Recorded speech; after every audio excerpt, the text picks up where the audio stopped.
নমস্কার বন্ধুরা, কেমন আছেন আপনারা সবাই? আশা করছি আপনারা সবাই সুস্থ আছেন, ভালো আছেন। বন্ধুরা, রসুনের খোসা ছাড়াতে আমাদের অনেকেরই কিন্তু অনেকটা সময় লাগে, এমনকি খুবই বিরক্তকর একটি কাজ বলে মনে হয়।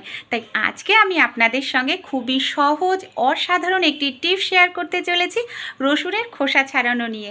মানে মিনিটের মধ্যেই আপনারা কিলো কিলো রসুনের খোসা ছাড়িয়ে নিতে পারবেন এই পদ্ধতি বা টিপসটি যদি অ্যাপ্লাই করেন। আশা করছি এই পদ্ধতিটি বা টিপসটি একটু হলেও আপনাদের উপকারে আসবে। ভালো লেগে থাকলে অবশ্যই আপনারা নিজেরাও ট্রাই করে দেখবেন, উপকার পাবেন। চলুন তাহলে আজকের টিপসটি দেখে নিই। এখানে দেখুন, আমি বেশ কিছুটা রসুন নিয়ে নিয়েছি। সবার প্রথমে রসুনের কোয়াগুলোকে আমাদের এইভাবে গোটা রসুনের থেকে আলগা করে নিয়ে নিতে হবে। এবার আমি এখানে একটি বাটি নিয়ে নিয়েছি, বাটির মধ্যে নিয়ে নিয়েছি রসুনের কোয়াগুলোকে।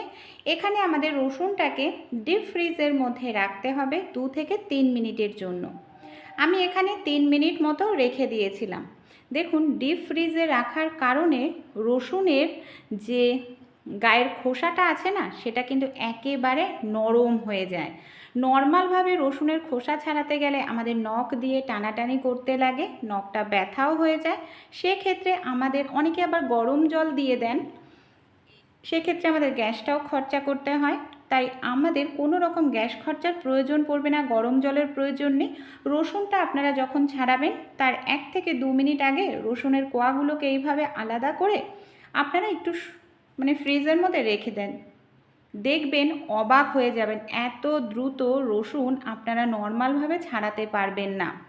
এমনকি এইভাবে আপনাদের সময়ও কম লাগবে, আপনাদের নখটাও ব্যথা হবে না, নখও নোংরা হবে না। কত সহজ পদ্ধতি বন্ধুরা! এইভাবেই দেখুন কতটা রসুন আমি কিন্তু ছাড়িয়ে নিয়েছি। বন্ধুরা, এই আইডিয়া বা টিপসটি আপনাদের কীরকম লাগলো অবশ্যই আপনাদের মতামত কমেন্টে জানাবেন। ভালো লেগে থাকলে আপনারা নিজেরাও ট্রাই করে দেখবেন।